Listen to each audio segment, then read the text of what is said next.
Գյորջյան Կասկադ 60 ամիս փուլային վճարում բազմաթիվ առավելություններ։ Այժմ խոսքը փոխանցում եմ Արցախի ազգային ժողովի պատգամավոր Մետաքսե Հակոբյանին։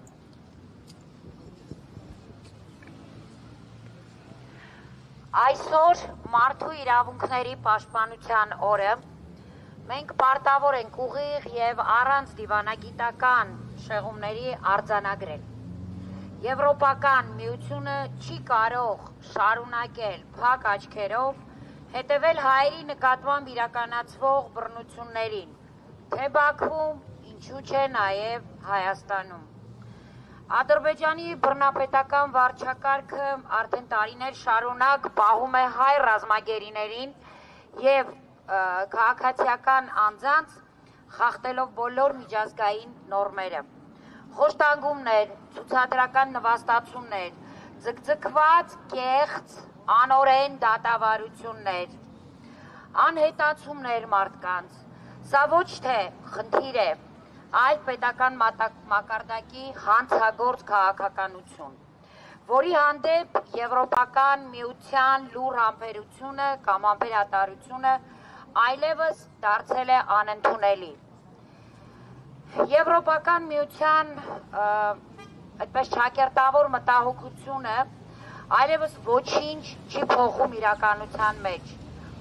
Պահանջում ենք իրական ճնշում, ոչ թե քաղաքական ինչ-որ ձևակերպումներ կամ ինչ-որ ձևերով հայտարարություններ։ Այսօր Հայաստանի իշխանությունները կոպտորեն եւ նպատակադրված կերպով շահագործում են դատաիրավական համակարգը, հետապնդելու, լռեցնելու, կալանավորելու իրենց հակառակորդներին, իրենց մտքերին հակառակվողներին։ Արցախի ազգային ժողովի պատգամավոր Դավիթ Գալստյանի եւ մեր մյուս բոլոր քաղբանտարկյալ ընկերների կալանավորումը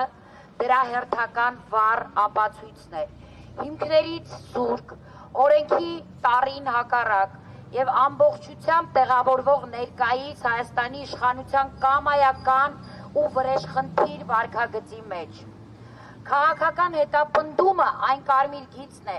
որի անցումը պարտավոր է անմիջապես արձագանք ստանալ ժողովրդավարական կառույցներից։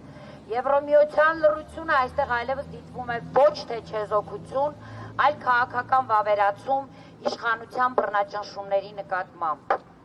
Եվրոպական միությանը եւ մարդու իրավունքների պաշտպանությամբ զբաղվող բոլոր կառույցները պարտավոր են չդառնալ Ադրբեջանի հանցագործության լեգիտիմացման մասնակից, անհապաղ գործի դնելով քաղաքական ու տնտեսական լծակներ, փաստել, հավաստիացնել, օգնել, որպեսզի հայ գերիները ազատության մեջ լինեն, դադարել աչք փակել Հայաստանի Հանրապետության ներքին քաղաքական հետապնդումների վրա եւ հրապարակային մակարդակում արձանագրել դրանց փաստացի գոյությունը, պահանջել Հայաստանում գտնվող մի քանի տասնյակ քաղբանտարկյալների անհապաղ ազատում, որպես քաղաքական հետապնդման զոհերի, արժեքային երկակի չափանիշներից հրաժարում, եթե Եվրամիությունը պահանջում է ժողովրդավարություն տարածաշրջանից, ապա պարտավոր է նույն ժողովրդավարության չափանիշներով գնահատել եւ արձագանքել իշխանությունների կողմից իրականացվող խախտումներին։ Մարդու իրավունքների պաշտպանության օրը մենք չենք սպասում սիրալի ու անիմաստ հայտարարություններ, մենք պահանջում ենք քաղաքական կամք, պետությունների վրա ազդեցություն։ Եվրոպական միությունը կանգնած է ընտրության առաջ։ Լռել, լինել արժեքների պաշտպան, թե տարածաշրջանային բռնապետությունների լուր հովանավոր։